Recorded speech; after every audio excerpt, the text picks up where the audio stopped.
Where your attention goes, money flows. If you're focusing on stress, if you're focusing on not having enough, guess what?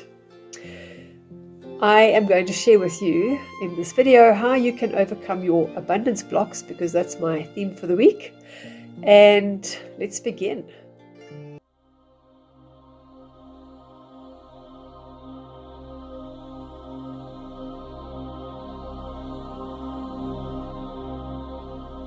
For those of you who don't know me, I'm Natasha Williams, and my aim is to help people to uplift themselves and humanity through self-healing and self-mastery. How many times have you said, I can't afford that, or that's too expensive, or you look on the menu and you don't look on the right-hand column and you never get to SQ because no one asks what SQ is, or you shop at a certain place, and it's all based on your beliefs and your experiences that you've had in life. Because the truth is, it's not that it's expensive, it's that you can't afford it. And most people that have got money don't have that belief system. They don't say, I can't afford it. They just say, how can I afford it? Or what do I need to do in order to get this thing? Or they just assume that it's going to come. So what's the difference between you and them? It's not education. It's not your background. Some people come from very poor backgrounds. Some people come from wealthy backgrounds. Some people are not educated. Some are educated. So the difference is their belief system about who they are and what they're worth. Let's just say that you work hard, and it doesn't matter how hard you work, you just never get enough money at the end of the month. And you're stuck in a dead-end job, your boss doesn't pay you enough, you've asked for a raise, and they tell you, well, there's enough people out there that want your job, so best you go look. What do? You get stuck. The thing is, if you are working for anybody, remember, you're making them wealthy, you're not making yourself wealthy. What you do in that case is you say, this is going to be my stepping stone to creating my own wealth. And then you can be appreciative of the work that you are doing, and you can start shifting your mind already around the fact that the work you are doing isn't in vain. It's keeping you sustenance in order for you to buy some time so you can think of some ideas of what needs to be done. And even if you just look around your work, you might find systems that aren't working properly. You might find the way that they're handling their clients isn't nice. And so you can improve on that system and use what you know, what your special gift is, in order to offer that to the world. And it might not be in the same industry, it could be in another industry. But your ultimate aim is for you to build yourself into a point where you see yourself as worthy. You cannot be a worker in a factory and being so grateful just to get a little bit of lunch and don't complain, because you're keeping yourself in your mindset in a small space where you're having to appreciate just that little bit and not have any expectation of any more. And people that haven't got money blocks don't have that. They have that expectation that there is more. It doesn't mean they're not appreciative. It just means that they know that there's more. So it's like pushing your mind open to allow yourself to want to dream bigger, to think bigger. And the thing is, if you do it too quickly, if you expand your mind too quickly, then you actually are going to have a self-defeating cycle, because you don't trust yourself. The stretch is too big. So you want to stretch yourself slowly and say, let me start with this. This is what I'm comfortable with. How would it feel in my body if I had this? If I was earning this already, if this money was coming into my life right now, how would I be feeling? What would I be doing? What would it feel like to have that amount and have it visualized in my bank account? What would that feel like? What would that look like? And just allow your mind to wander. The best time of the day to do that is actually before you go to bed, when your brain is in the theta state, or when you just wake up in the morning. So you get up, you go to the bathroom, brush your teeth, whatever, go back to bed, and don't go sleep. Go and ponder on what it would feel like if you already have it. So imagine you already have it. And that is how your mind starts to shift, because you wake up in the morning and you start running through your list of all the things that went wrong, of all the things that are wrong in your life, of how hard you have to work. And you get yourself in a cycle of just repeating the same thing that you did yesterday, which is the same thing you've been doing every day. And it's just being stress and anxiety. And the only way you're going to get into a space where you're in abundance, where you start thinking in a different mindset, is to start thinking of being in that different mindset. Every person that you'll ever hear from that's a motivational speaker or somebody that's done well, they've already pictured themselves there. They'll go and live in an expensive apartment. They will drive in an expensive car. They might not own it yet. They might just go shopping for it. They will shop in expensive shops. They will hang around people that have got money. Why? Because money flows where attention goes. So if you can just focus your attention on what is it that you want for your life rather than what you don't have, then you will change those blocks. But first, you want to see what those blocks are so you know what's the thing that's stopping you. What's that unconscious thing that's stopping you? And when you look at it, you can actually go inside and say, it's okay. Yes, I had that experience. Yes, it was bad. Yes, it traumatized me. Yes, I struggled. And give yourself compassion for that person that experienced that. But are you going to remain that person? Are you going to say, I'm never going to buy a new car again because 10 years ago I bought a brand new car and I drove it out and someone crashed into me and I'm never going to buy a car again? Or I'm never going to start my own company again because my partner did me in and now I'm never going to trust anybody again, so I have to do it all myself and I don't have the time. Whatever these excuses are that you have, go back, heal them and say, what can I learn from them? What is it that happened in that time that I can learn from so that I don't repeat it? If you have had, maybe your dad's had a company. I met a lady the other day who said she's too scared to start her business because her dad lost his business. He was doing extremely well. His partner ran off with the money and he lost so much money and they were doing really well. And that the thought of her expanding out so far and having all these staff and somebody doing that is just too much. So she's never got off the ground. And all it is a simple mindset set to say, well, just because your dad lost that to a client, he maybe didn't know the person well enough. Can you learn that lesson? Can you say, well, that's where he went wrong. Let me not make that mistake. Let me learn all the good things that he did. What is it that made him so successful? And then say, okay, that lesson I can learn. So I can take that legacy forward because he has the ability in him. But here's the caveat. Maybe he had a father who also lost a business, and our minds do this subconscious sabotaging all the time because we have an emotional, financial thermostat. And if your thermostat is set to, I have to be earning so much, and you start building and you start gaining more money, then somewhere in your subconscious mind, it'll sabotage you to bring you back down to that thermostat. So you want to find what that thermostat is. And it's in my program. So I'm not, you don't join it. But in my program, I help you to heal things that are really deep-seated, things that are from generational trauma, things that happened in a past life maybe that you keep reenacting again, so we can heal it at a karmic level right from the roots so that you don't keep playing out these dramas all the time over and over again. And you can actually, for once and for all, stop having these money issues so that no matter how hard you work, you don't have to keep landing up where you started again. So let me give you a whole list of different types of money blocks that you could have.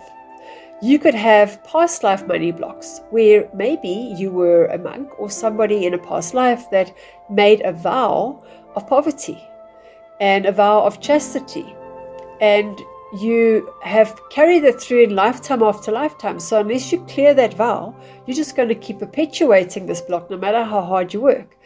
And the thing is, how do you find out what your past life is? Well, that's a video for another day, but we'll get there.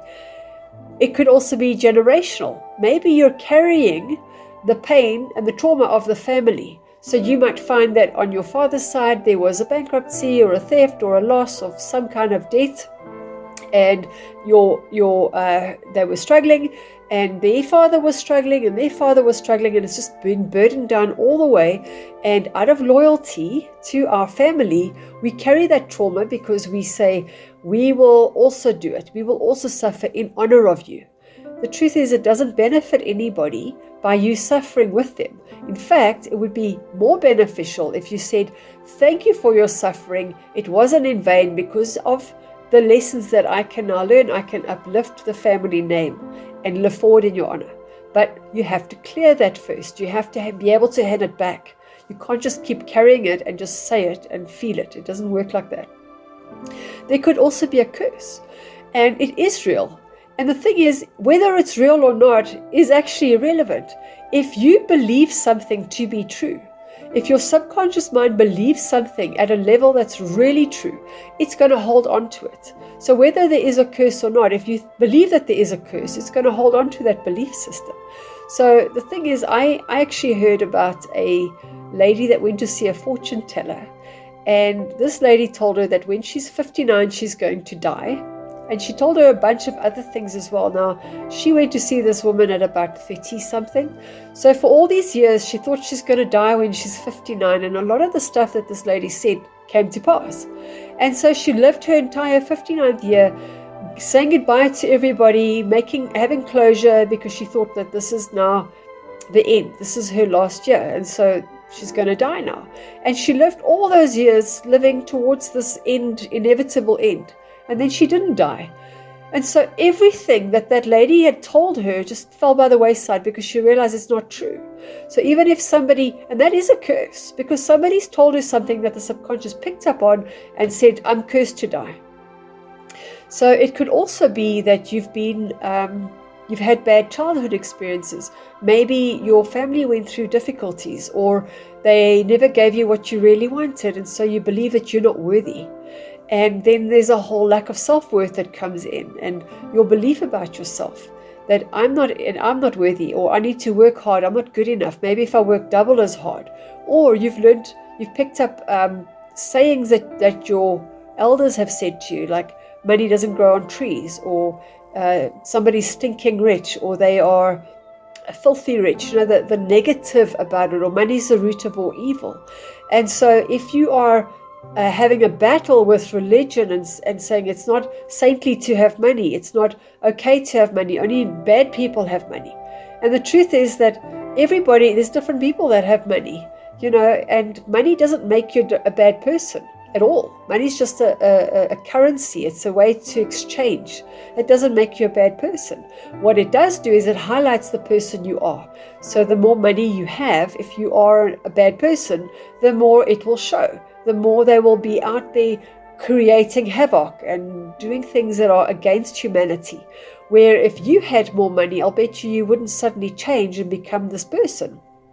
You're not going to. You're going to become more of a philanthropist, giving more than you already have.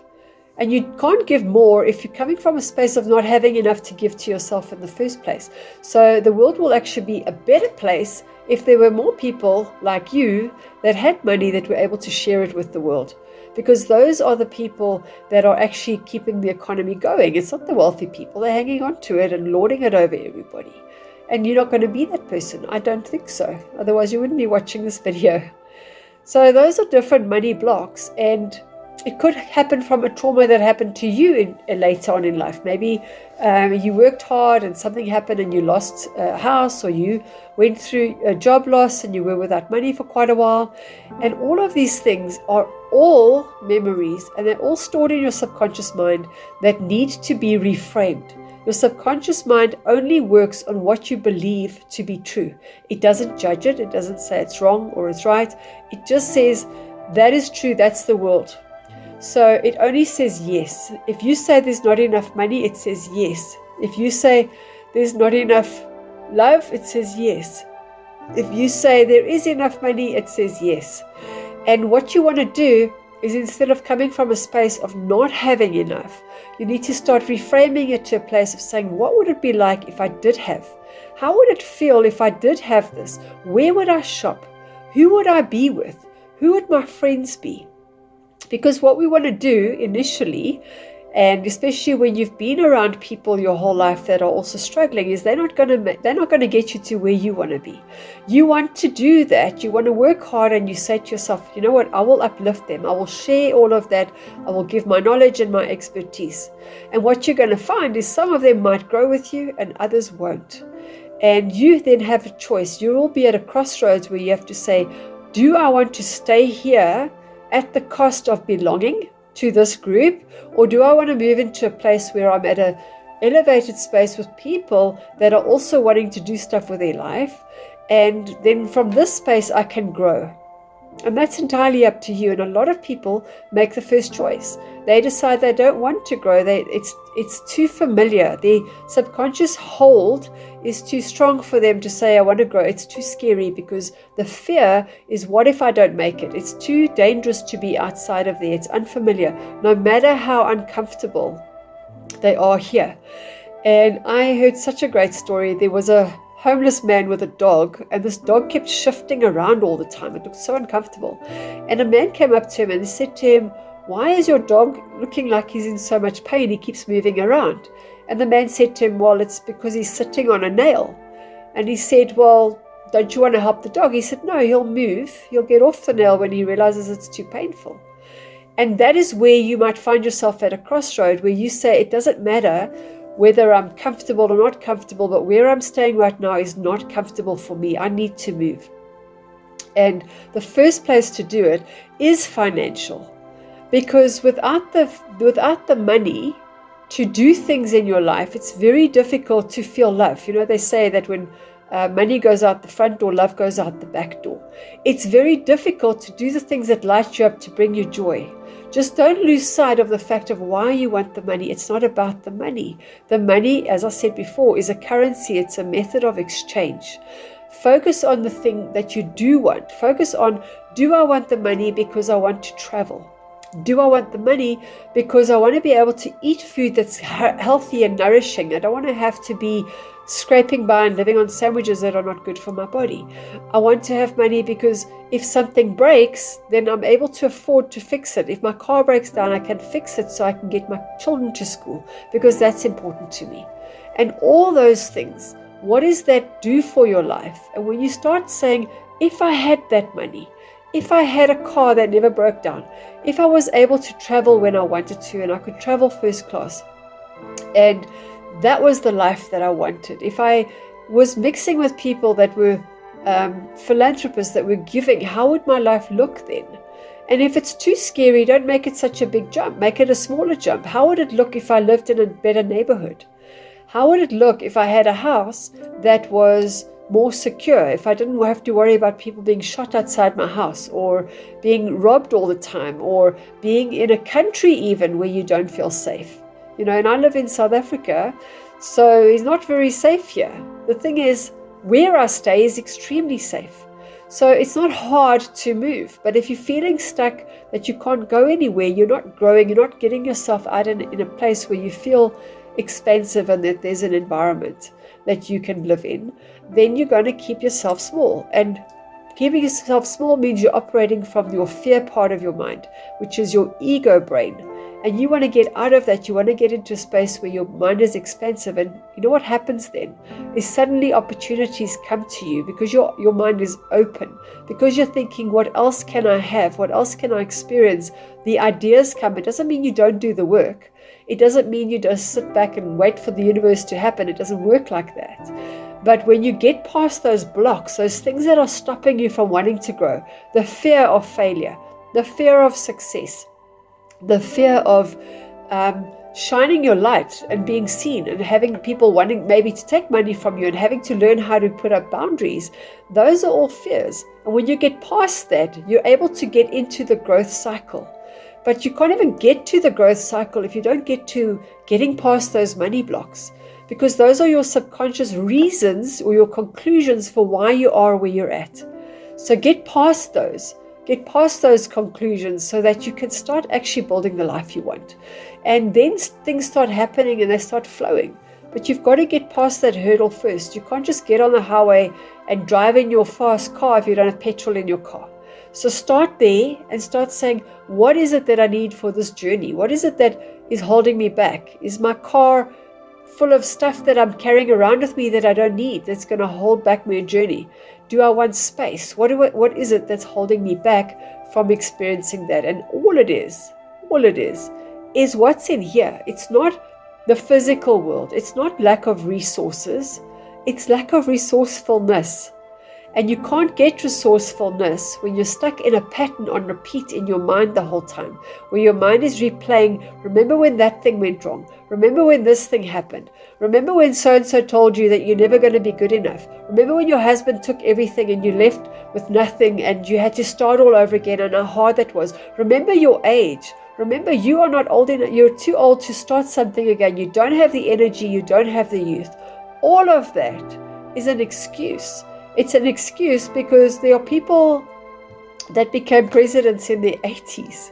There's people that started studying and doing something when they're 70. And the thing is, you are where you're at. It doesn't matter what age you are. It's all about now. There's no tomorrow. There's only today. And every day that you wake up carrying your past with you, you're not living in today. You're living in yesterday. And there's so many people that live in the past, listening to old music, going past their old houses, talking about the old way they used to do things. There is no way they can be living in the present because they have to do things in honor of the old way.